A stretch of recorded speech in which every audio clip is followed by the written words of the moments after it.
Hi, you find yourself perched on a rock, suspended in the vastness of space, surrounded by a sea of rocks, gas, and a whole lot of nothingness. But wait, there's more. Those rocks are not just floating endlessly, they're actually orbiting around a massive ball of gas known as a star. So what's the deal with this cosmic dance? To understand, let's take a dive into the world of physics. And I mean a deep dive, so buckle up. Let's start with a little history lesson, shall we? Enter gravity guy, better known as Sir Isaac Newton. One of his key insights was the famous equation: force equals mass times acceleration. Now, what does this even mean? In simple terms, force is a push or pull on an object in a specific direction. Mass tells you how much stuff is there, and acceleration is how quickly something's speed is changing. The important thing here is that if you apply a force to an object with a fixed mass, you'll get a predictable amount of acceleration. Sir Isaac Newton's curiosity knew no bounds. He didn't just stop at formulating the laws of motion and universal gravitation. His quest for understanding extended to the very fabric of the universe. One fateful day, while reclining under the shade of an apple tree, Newton's contemplation was rudely interrupted by a falling apple hitting him square on the head. Instead of dismissing it as a mere accident, Newton delved deep into the phenomenon.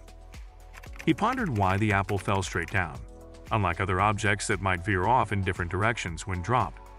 This seemingly simple question led him to a profound realization: any two objects with mass are attracted to each other. This attraction, which he termed gravity, was not just a force acting on Earth. It was a fundamental force of nature that applied universally. From the smallest particles to the largest celestial bodies, everything in the universe was subject to this force. So as you sit reading this, remember, you too are exerting a gravitational pull on the Earth, albeit incredibly weak compared to the Earth's pull on you. Newton's groundbreaking work didn't stop at just identifying gravity's existence. He went on to formalize this concept with his law of universal gravitation. This law essentially states that the force of attraction between two objects is directly proportional to the product of their masses and inversely proportional to the square of the distance between their centers. In simpler terms, the greater the mass of the objects, the stronger the gravitational pull between them. Conversely, the farther apart the objects are, the weaker the gravitational force. This law beautifully explains why planets in our solar system, including our home, Earth, orbit the Sun. When the solar system formed, each planet was given an initial velocity. Since there's no air or friction in space to slow them down, these planets continue orbiting in their paths. This phenomenon is essentially a manifestation of Newton's first law of motion, often stated as an object in motion stays in motion unless acted upon by an external force. In this case, the gravitational force between the planets and the Sun acts as the centripetal force that keeps them in their orbits, in perfect harmony with Newton's laws. Now let's talk about mass and weight, because no, they're not the same thing. Mass is a measure of how much stuff or matter is in an object, while weight is the force of gravity acting on that mass. So, while your mass would be the same on Earth and the Moon, your weight would be different because the Moon has less gravity pulling on you. So if you ever feel like you're a bit heavy, just blame it on the planet you're on. Let's delve into the fascinating world of energy. Energy, in its simplest form, is the capacity to do work or produce heat. It exists in various forms, such as kinetic energy, potential energy, thermal energy, and many others. Kinetic energy, one of the most familiar forms, is the energy of motion. When an object moves, it possesses kinetic energy proportional to its mass and the square of its velocity. Consider this: when you drop your phone, it initially has potential energy due to its position above the ground. As it falls, this potential energy is converted into kinetic energy. When the phone eventually hits the ground, some of this energy is absorbed by the impact, often resulting in an unfortunate crack or boom sound from the impact. This conversion of potential energy to kinetic energy is a fundamental principle in physics. It's not just about dropping phones. It's about understanding how energy manifests in various forms and how it can be transformed from one form to another, all around us, every day. Another important concept is potential energy, which is stored energy that has the potential to do work in the future. For example, when you lift a book off the ground, it gains potential energy because it can fall back down due to gravity. The amount of work done is the force applied multiplied by the distance over which it's applied. So if you lift a book 1 meter off the ground, you've done about 1 joule of work. But here's the kicker: energy cannot be created or destroyed, only converted from one form to another. This is known as the law of conservation of energy. So the next time you're feeling tired, just remember that you're not losing energy. You're just converting it into a different form. Okay, let's talk about something a little cooler. Electromagnetism. This is the force responsible for everything from the light bulb, illuminating your room, to the magnets on your fridge. It all starts with electric charges, which can be positive, negative, or neutral. When charges move, they create electric currents, which generate magnetic fields.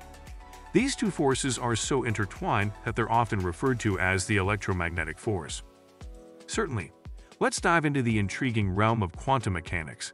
At the smallest scales of the universe, the rules of classical physics give way to the peculiar and often perplexing world of quantum mechanics.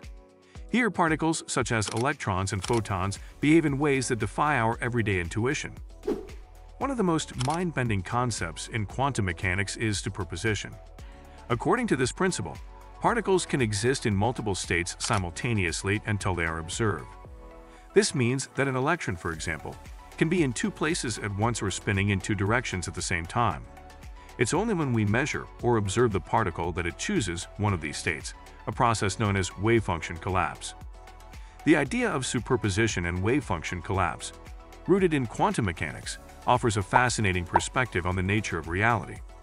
It suggests that particles can exist in multiple states simultaneously until measured, at which point they collapse into a single state. This phenomenon challenges our classical understanding of how the world works, where objects have definite properties independent of observation. At the heart of this concept is the role of observation in defining reality.